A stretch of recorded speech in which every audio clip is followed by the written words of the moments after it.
Está começando mais um Entre Chaves, o seu podcast de desenvolvimento de software. E hoje a gente vai falar sobre tendências de desenvolvimento de software para 2025. A gente teve um episódio de tendências de tecnologia, né, que a gente falou o que virou, o que não virou, né, em parceria com os agilistas, né? E hoje a gente vai continuar essa parceria com os hosts dos agilistas para falar um pouco mais sobre essas tendências agora para 2025 e ver se a gente vai acertar. Para falar sobre isso, tá aqui comigo, né, o Ângelo, que tem uma bola de cristal. E aí, Ângelo, como é que você tá? Tô bem, tô aqui nervoso porque eu sei que a gente vai ser julgado. Talvez por a gente mesmo, talvez por outras pessoas, talvez cancelados. Mas eu já tô nervoso porque eu sei que vai chegar no final do ano que vem e a gente vai julgar o que a gente falou. A gente vai falar, esses dois aí, esses quatro aí, estavam malucos, claramente. Que mundo que a gente tá vivendo pra falar aquilo, né? Nossa Senhora, vamos ver. Mas como eu disse, né, estamos aqui também com os hosts dos agilistas. E aí, Júlia? E aí, Samuel? Como é que vocês estão? E aí, pessoal, tudo bem? Muito bom estar aqui em mais um episódio de tendências, que para mim é um aprendizado imenso. Então, assim, já vou antecipar que eu vou ser dona de várias perguntas e provavelmente poucas respostas. Então, o Ângelo tá nervoso aí com o tanto que vai se comprometer. Eu já sei como me comprometer um pouco menos. Vai ser ótimo, vai ser ótimo. E aí, gente, esse é meu primeiro crossover aqui dos episódios, então espero que eu faça bonito aí e fale de boas tendências. Vou tentar, mas eu sou do estilo da Júlia aí, que vai ter mais dúvida do que certezas para esse episódio. Então, para começar, vamos falar então sobre a principal tendência. O que vocês acham que é a principal tendência para 2025? Essa eu vou cravar, hein? Se chegar no final do ano que vem e não foi isso, aí eu acho que eu vou ter que mudar de profissão mesmo. É inteligência artificial. Boa. Essa eu vou cravar, pelo menos essa. Vamos lá. Eu acredito muito, né? A gente falou, né? Até no episódio de tendências do que virou, o que não virou em 2024, a gente já falou muito sobre IA generativa e o quanto que ela esteve presente no desenvolvimento de software, né? Mas a gente ainda fala muito sobre a IA generativa ainda no papel de assistente, né? De copiloto e tudo mais. E uma coisa que vem crescendo muito, e no próprio Gartner também fala sobre tendência, é sobre os agentes de IA, né? A IA agêntica. Agentic AI, né? Alguma coisa ali como IA agêntica. Que hoje, como eu falei, essas ferramentas ainda são muito de assistentes, ou seja, elas não são autônomas ainda. E a tendência, como o Gartner traz aí para 2025, eu tenho um pouco de dúvida se é 2025, mas com certeza uma tendência futura, é dessas IAs serem mais autônomas. Da gente dar um comando e ela realmente conseguir fazer coisas para além do que a gente espera delas, né? Delas estarem realmente muito mais autônomas do que hoje são. O Gartner traz aí esse tipo de IA mais autônoma, né? Que ela toma suas próprias decisões e tal, mas eles são um pouco cautelosos, né? Eles falam que até 2028, se não me engano, vai ter 33% de uso, um negócio assim. Eles são bem cautelosos porque parece que vai começar no ano que vem. Essa que é a tendência deles. E pelo que a gente vê hoje, eu acredito que é uma boa tendência mesmo da gente falar, porque a gente já vê a IA, como a Fernandinha falou, muito como um assistente ali, um Google melhorado para muitos, né? Um Google um pouco melhorado. Para quem está desenvolvendo, é um autocomplete da IDE um pouco mais inteligente. O que a gente está falando é que essas IAs vão se tornar mais inteligentes e autônomas, né? Então elas vão entender muito mais do contexto, já vão sugerir coisa que você nem imagina que precisava. Exato. Elas vão ter capacidade de planejamento, de execução e de aprendizado mesmo, né? Então imagina assim, a gente colocando na prática isso, imagina um exemplo, um sistema que consegue identificar um erro em produção e automaticamente corrigir esse erro e fazer deploy. Né? Imagina isso acontecendo. Ia ser maravilhoso. Uma infraestrutura como código que percebe que tem um determinado recurso que não está sendo utilizado e já tira aquilo ali, já diminui seu custo. Ou então percebe que um determinado recurso está sendo subutilizado e muda a camada, sabe? Seria maravilhoso, né? A gente tem gravado aqui muitos episódios no Agilistas falando exatamente sobre os clientes, né? Como que eles estão usando a IA de uma forma... E aí vocês estão falando muito nessa parte de IA assistente para o desenvolvimento, mas tem a parte de IA como dar mais autonomia de IA para dentro do negócio para resolver problemas de negócio e não só acelerar desenvolvimento, algumas coisas desse estilo. Isso é uma grande tendência que a gente tem percebido, né, de como que a gente consegue entender problemas de negócio e trazer a IA para resolver problemas de negócio de uma forma mais autônoma e mais automatizada, né? A gente já vê muita coisa de IA para tecnologia conversacional, né, para tratar problemas de atendimento ao consumidor, de satisfação, de pesquisa, indo mais para esse caminho, mas eu acho que existe um amplo mercado de negócio ali para resolver situações de negócio e melhorar o atendimento ao cliente final também, trazer um produto de mais qualidade, trazer mais eficiência para dentro do processo de negócio. Então, acho que também tem esse lado mais voltado para o negócio também das empresas. E uma tendência que eu acho que acaba conectando com a parte de IA também, que aí a gente deve aprofundar mais no outro episódio que tem focado, né, dos agilistas de produto e de design, mas que acho que vale citar aqui ainda nessa lógica, que é a da hiperpersonalização, porque a IA consegue fazer, ela consegue, né, muito mais facilmente fazer esses nichos para poder atender a necessidades específicas, e aí às vezes a gente vai muito para a lógica do algoritmo, né, como, vai deixar a gente ainda mais nas bolhas, mas tem um lado que é de acessibilidade mesmo, assim, de entender as necessidades de um usuário que talvez precise de comportamentos um pouco diferentes e isso não implicar em um grande esforço de desenvolvimento que muitas das vezes acaba inviabilizando que a solução seja pensada de maneira global. Então, acho que isso também é um ponto que a gente pode trazer, né, dentro desse recorte da inteligência artificial, que normalmente fica um pouco mais ao lado. Isso que vocês estão falando, eu acho que tem a ver também com a democratização da IA. A gente fala muito sobre IA aqui, a gente fala muito sobre ChatGPT, essas coisas. Mas o que eu percebo é que no meu círculo social, de pessoas fora da área de desenvolvimento, é que poucas pessoas ainda conhecem essa ferramenta. E eu colocaria isso como uma tendência de 2025, essa popularização.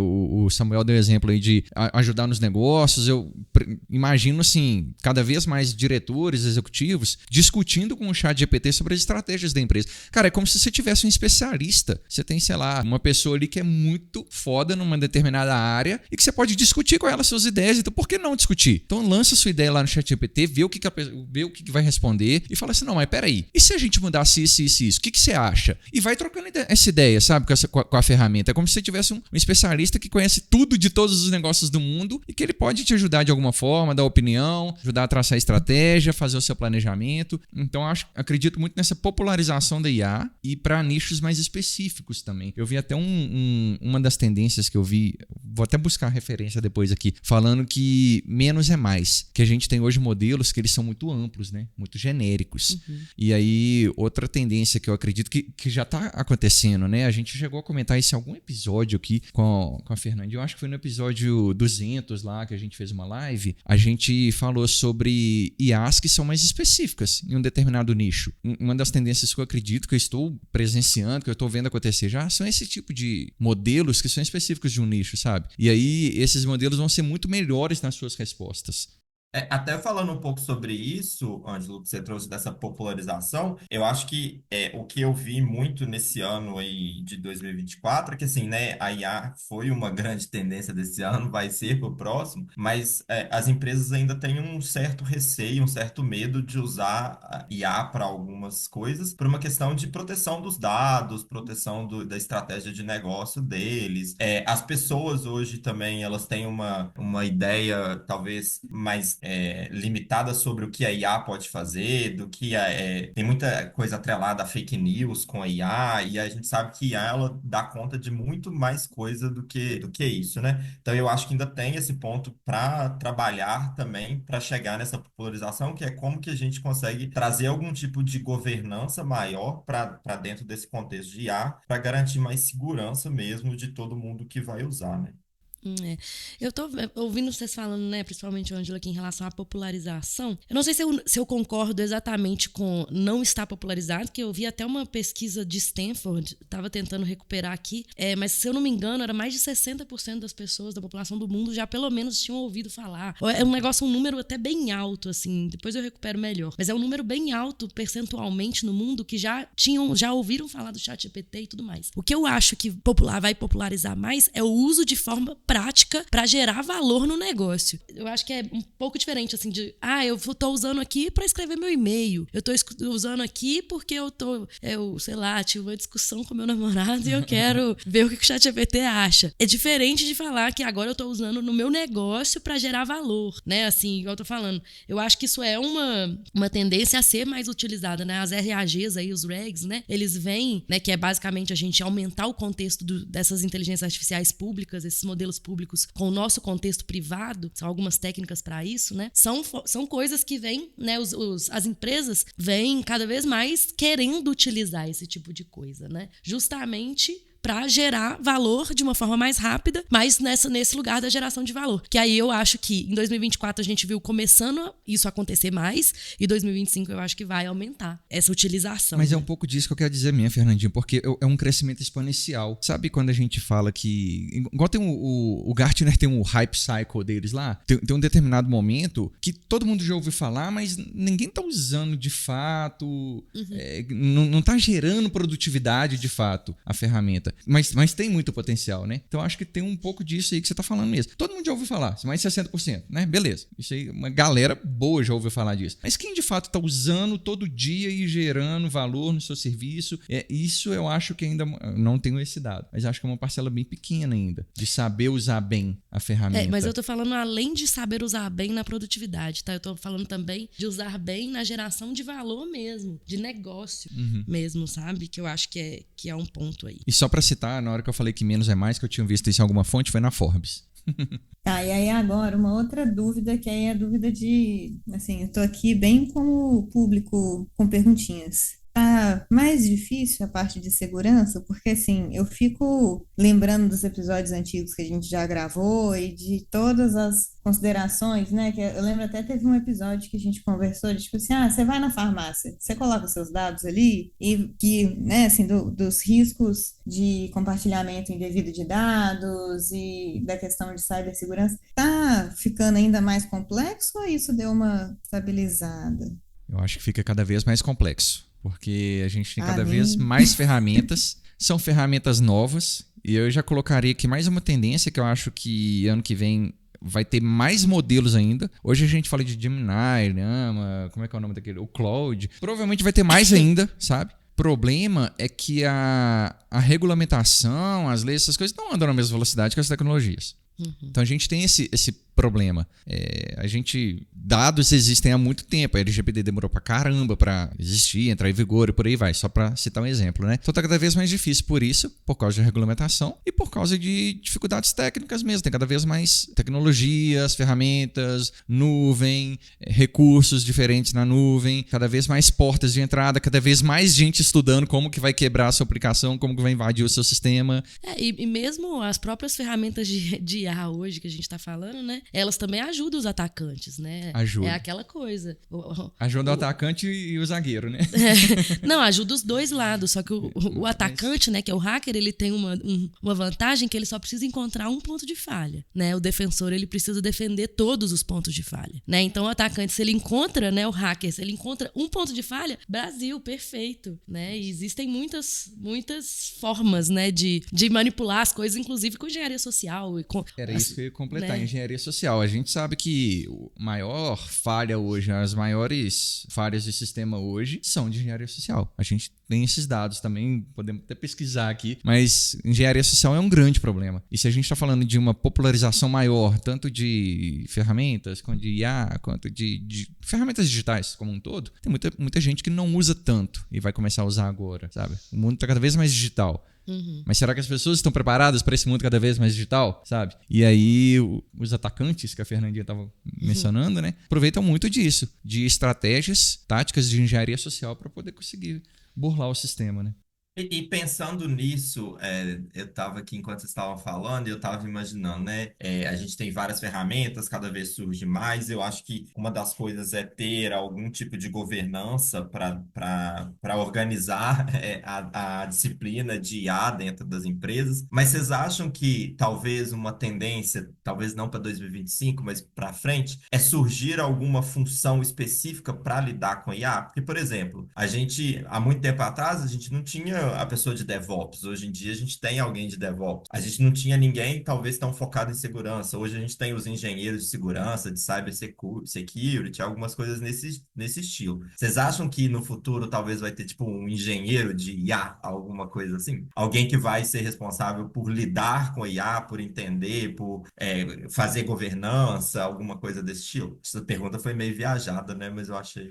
Ou eu acho que um engenheiro, talvez, né, de cibersegurança focado em inteligência artificial pode existir, né, assim, porque realmente, aqui mesmo, a gente estava conversando aqui com os nossos profissionais aqui da DTI de cibersegurança, né, e de fato, IA abre um outro mundo de possibilidades de ataques, né, inclusive, assim, quando a gente está lidando com sistemas de inteligência artificial que usam, né, LLMs ou, enfim, que tem uma interface conversacional que você consegue conversar com aquele modelo e de alguma forma extrair informações dele, abre-se um novo mundo mesmo para coisas que você pode extrair daquelas informações, né? E como as coisas não são exatamente determinísticas, às vezes é bem difícil de você evitar um ataque, evitar uma invasão no seu sistema. Justamente a própria Coca-Cola tem um exemplo, né, de dados vazados porque a arquitetura dela foi vazada por causa de utilização incorreta de LLMs e com isso possibilitou ataques, né, cibernéticos. E é esse tipo de coisa que eu tô falando. Então eu acho que pode muito bem isso acontecer se já não está acontecendo. É interessante que esse caso que a Fernandinha falou, inclusive saiu no reporte dos agilistas de 2025 e tem lá contando esse case da Coca-Cola, né? E eu queria até completar que não é uma pergunta viajada não, Samuel, porque quando saiu a LGPD definiu ali alguns papéis de controlador, operador, não lembro exatamente os nomes lá, mas a LGPD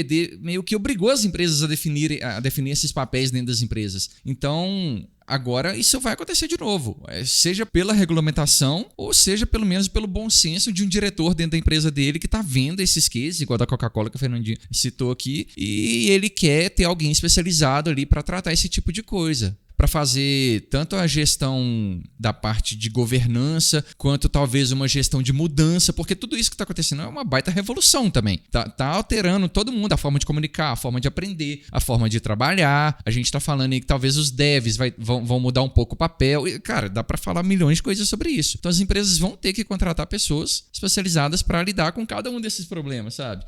Mas eu perguntei isso porque eu já tive algumas situações aqui que os clientes às vezes vêm pedindo pessoas que são especialistas em IA para lidar com IA. E às vezes é difícil você explicar que meio que não existe isso ainda, né? Porque a IA, do jeito que a gente vive hoje, do jeito que a gente vê hoje, é uma coisa muito nova para a gente já ter alguém com uma experiência gigantesca. Tá todo mundo meio que nesse contexto aprendendo o que dá para fazer, como que faz a segurança sobre em relação a IA, como que é a governança. Hoje em dia é um assunto que ainda muita gente está entendendo como lidar e o que dá para fazer, o que não dá. Então eu acho que esse é um ponto importante para todo mundo ficar atento aí pro próximo ano ou para os próximos anos. Mas falando, né, nesse tema de cibersegurança, que eu acho que foi, com certeza, a gente falou sobre isso no que virou, o que não virou, com certeza foi um tema de alta relevância, né, em 2024, acredito que vai ser em 2025 também, mas o Ângelo mencionou o relatório dos agilistas para 2025 e um dado que tem lá que eu acho que é bem interessante também, que é que 60% dos líderes executivos das empresas, né, confiam na sua segurança cibernética, mas só 46% dos líderes de TI confiam. Isso parece que existe mesmo uma discrepância, né, entre o que os executivos entendem como estamos totalmente seguros ou a importância até do tema, do que a galera de TI entende, né, como importância e se estamos seguros suficientes, né? E mesmo esse dado, na hora que você falou 60%, você falou como se fosse um número bom, não sei, mas eu acho que é um número muito pequeno. Cara, pouco mais da metade confia, de fato. Na sua segurança cibernética, não é? Né? Talvez porque também não tem um investimento tão massivo também nisso, né? E para piorar, menos da metade, falando agora de líderes de TI, né? Menos da metade, que é 46% que você falou, né? Confiam na sua segurança. Cara, é bizarro isso, né? É aquela velha frase, né? A segurança nunca é um problema até que ela se torna um problema, né? Eles não confiam e estão vivendo. E aí, olha só, também tem um dado, né? Que 55% dos profissionais acreditam que a alta liderança não entende bem sobre o assunto. É o tal daquele negócio da ignorância intencional, né? Que é um tema extremamente importante, mas que fica um negócio só assim, às vezes muito superficial e que não se aprofunda até que o problema acontece, como você falou, né? Exatamente.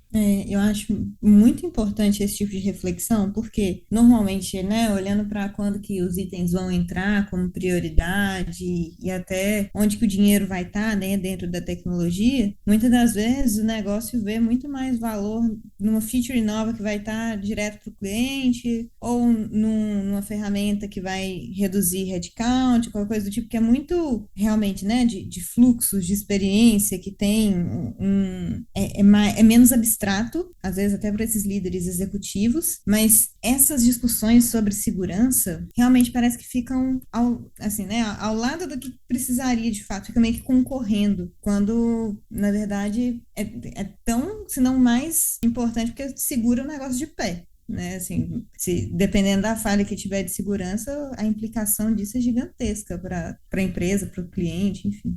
E ainda falando de segurança, mas de uma forma um pouco diferente assim, o Gartner colocou como uma tendência também a segurança da desinformação. E eu achei legal isso também porque ano retrasado, não sei, teve até aquele comercial polêmico da Elis Regina, o pessoal usou a inteligência artificial para fazer ela cantar de novo e tal com a filha. E assim, as ferramentas de inteligência artificial melhoraram muito. Se eles refizessem o comercial hoje, talvez a gente nem percebesse que era gerado por inteligência artificial. E aí isso abre portas para muita coisa. Inclusive para discussões éticas aqui, do tipo, eu posso gerar um vídeo com a Fernandinha falando um monte de coisa que ela nem sonha que ela tá falando, sabe? Eu posso gerar imagens, gerar vídeos cada vez mais perfeitos, que podem enganar facilmente uma massa. As ferramentas já estão evoluindo para gerar isso. Então é importante a gente também evoluir ferramentas que confiram o que é real, o que não é. Como que a gente vai saber o que é fake news e o que não é das coisas que a gente vê na internet afora? Isso é cada vez mais difícil, né? A gente detectar o que é gerado por IA e o que não é. Sabe o que eu vi também? Um outro dado interessante quando eu estava lendo aqui coisas sobre esse episódio. A galera pegou os textos do LinkedIn e viu que, esqueci, era um número alto de posts no LinkedIn hoje que já são gerados pelo ChatGPT. Então a galera não está se dando ao trabalho de escrever um post por LinkedIn mais. E comentário também, tá? Então a galera tá usando o ChatGPT para gerar um post e comentários no LinkedIn. Então tá dificultando inclusive a vida dos recrutadores. Você vai entrar, né, dentro de um perfil de um candidato para avaliar, você vai ver, nossa, que legal esse post dele. Não é dele, é do ChatGPT. Mas e aí, será que isso é um problema ou não? Filosoficamente falando aqui agora. Porque ele sabe usar bem a inteligência artificial.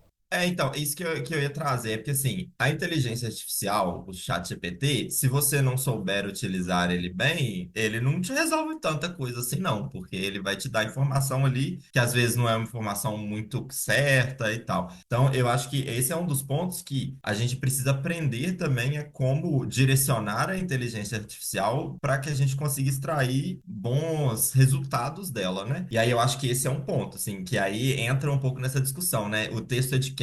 É nosso, até de propriedade intelectual, né? No caso, assim, eu posso usar uma voz de uma pessoa pública para gerar alguma coisa, igual a gente falou aí do comercial da Elis Regina, né? Até que ponto isso é a pessoa, até que ponto isso é a só tecnologia? Então, eu acho que existe uma discussão bem pesada em cima disso, no fim das contas. Sem contar a quantidade de conteúdo que gera, que serve para nada e ao mesmo tempo não tem intenção, né? Não tem, é só para poder gerar volume, assim, né? Hoje em dia já tem um volume de mais de 50% de conteúdo que é gerado por IA, consumido também, assim, por robôs e como que isso faz com que a internet esteja num cenário de a gente estar criando coisas para quem e por quê? É só para poder provar um ponto de que a gente dá conta de criar muita coisa? Ou realmente tem uma intenção por trás, né? E qual que é o gasto de energia para garantir isso? Quais são os impactos para isso?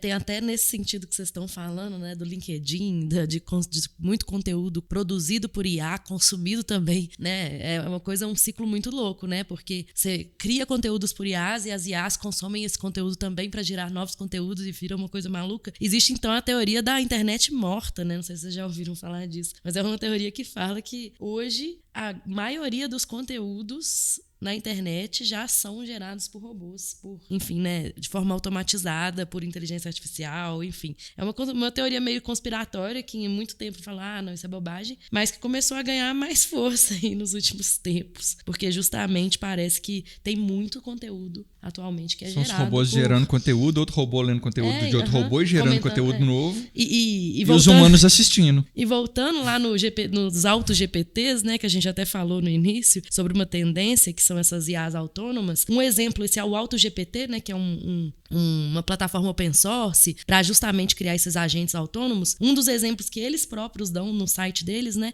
imagina se você pudesse analisar, por exemplo, vídeos virais na internet, nas redes sociais, e o próprio agente, a partir de que analisa a tendência de vídeos virais, cria um vídeo para você viral e posta na internet, né? Então, assim, aí reitera essa teoria da internet morta e futura, né? Vamos ver.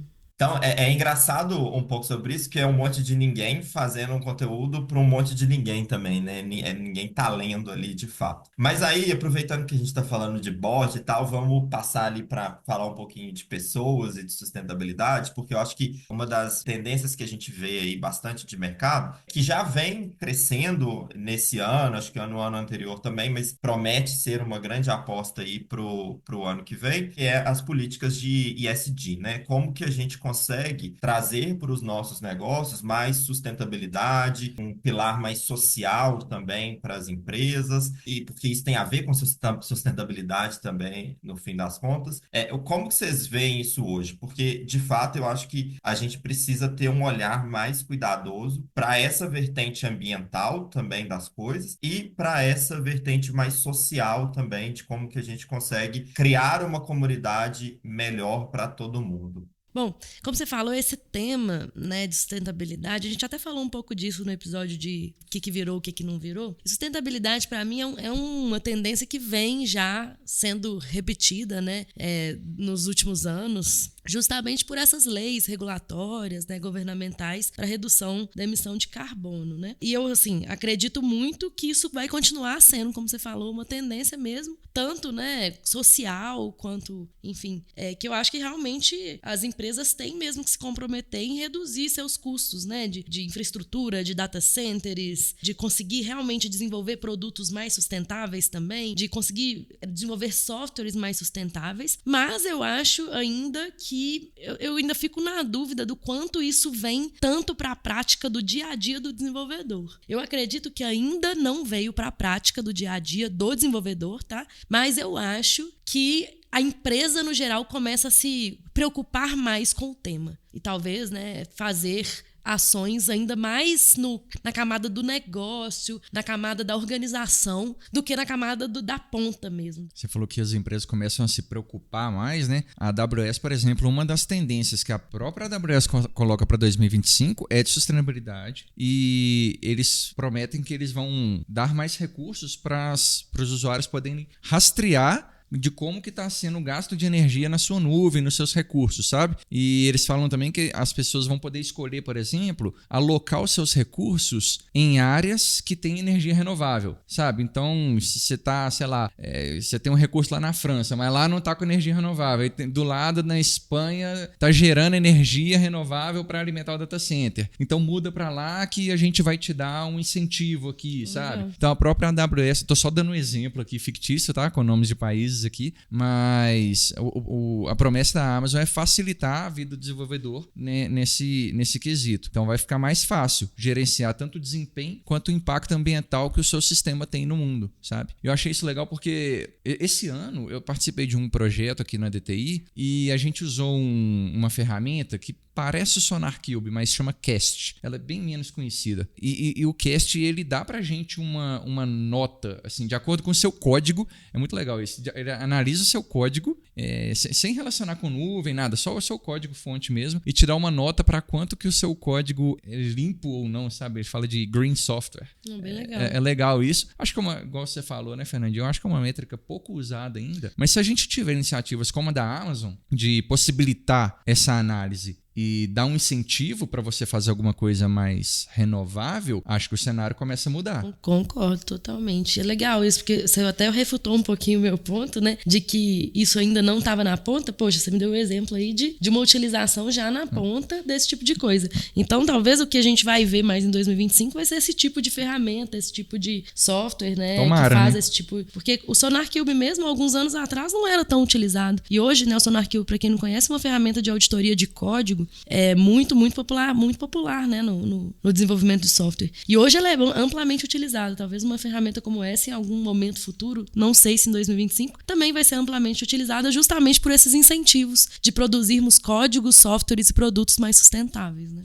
Em relação a isso, como que a pessoa ali na ponta pode trabalhar esse tema, sabe? Porque assim, né, as empresas têm que trabalhar, mas quem está ali na ponta tem que conhecer do tema também para conseguir viabilizar algumas coisas. E eu acho que tem esse ponto aí que talvez algumas pessoas não saibam, mas o mercado de TI, as Big Techs são os grandes comprometedoras com a emissão de carbono por conta de todo o processamento computacional que essas nuvens têm, né? Então, assim, eu acho que isso daí é um ponto muito importante para ser, de fato, discutido na ponta e dispersar mais esse conhecimento. Mas aí, assim, a gente falou muito dessa pegada ambiental. Socialmente, pensando em igualdade de mercado e tal. O que vocês acham? Vocês acham que o mercado de TI, tem a tendência de ser um mercado mais igualitário para todo mundo? No sentido de gênero, de trazer cada vez mais mulheres para dentro do mercado? Como que vocês acham isso para 2025? O que vocês têm visto? Porque assim, hoje na DTI a gente tem um público jovem dentro da empresa muito grande, né? E a gente tem tido algumas coisas de trazer cada vez mais mulheres para dentro do mercado,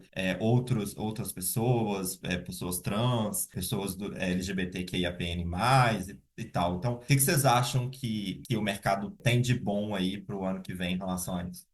Eu acredito que esse tema, né, na diversidade, inclusão, equidade, né, é um tema que também vem em crescimento, né, como você próprio falou.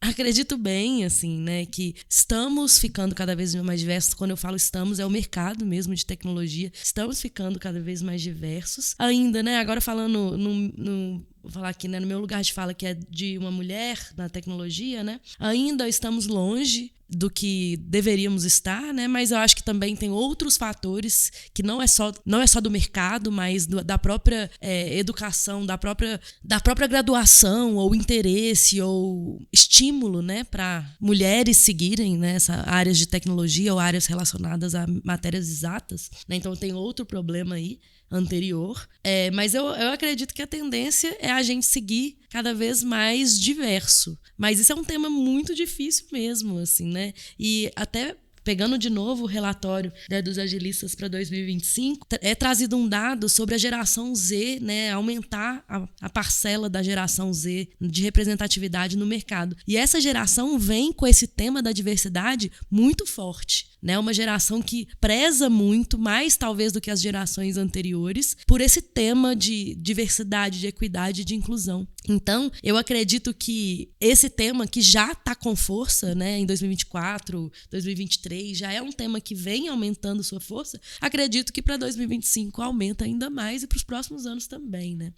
Eu acho que não tem como fugir mais disso também, né? Graças a Deus, assim, acho que a Graças a Deus, gente exatamente. está evoluindo para, de fato, ter um mercado de trabalho cada vez mais diverso. Eu acho que você trouxe a questão aí da geração Z. Eu acho que realmente essa questão de diversidade, eles já cresceram com esse conceito um pouco na cabeça deles, que é o diferente da nossa geração, que teve que aprender um pouco mais sobre isso. E eu acho que também tem toda aquela questão de propósito, então eles estão buscando lugares, empresas para trabalhar onde tenha mais propósito. Então, acho que isso também está linkado com essa parte de diversidade e inclusão. Então, assim, eu acho que, de fato, a gente vê que o público, ele é cada vez mais diverso e a gente tem que ter essa disciplina dentro da gente, dentro das empresas, para, de fato, conseguir trabalhar. Porque, assim, o que a gente vê é que, tem várias pesquisas que mostram que times com maior diversidade geram cada vez mais inovação. Então, se a gente tem um cliente, né, um mercado ali, um negócio negócio cada vez pedindo mais inovação e demandando mais inovação, a gente precisa ter um time mais habilitado para lidar com a inovação. E um time mais habilitado significa um time mais diverso. Então, eu acho que, de fato, isso espero muito que seja cada vez mais uma tendência, ou que não seja uma tendência que já vire tão comum que não é mais uma tendência, né? Então, assim, acho que, de fato, a gente caminha aí para ter isso como um assunto bem importante para os próximos anos. Mas voltando aqui no tema um pouco mais da tecnologia, né, do desenvolvimento de software, a gente até falou sobre isso também no episódio do que virou, o que não virou em 2024, mas low code, no code foi uma tendência muito forte, né, assim, em 2023 e tal, até em 2024 mesmo, ainda tiveram algumas coisas, mas e aí, né, vocês acham que para 2025 ainda existem clientes, existem empresas que estão investindo altamente em low code, no code? Ainda existem, mas é fato que tem outras prioridades. Tanto é que o no-code, low-code não explodiu como era previsto, né, em 2024. Tem gente que está usando, a gente conhece cases aqui na DTI de gente que está usando, mas não está tão forte quanto a gente esperava. Eu acho que esse crescimento se mantém para 2025. É algo que está crescendo, mas não é algo que vai ser revolucionário ainda não. Pode ser que a gente chegue lá, mas a gente está vendo um monte de outras coisas. Que a gente citou o episódio inteiro, né? Que parece que estão tendo mais prioridade, né? Uhum.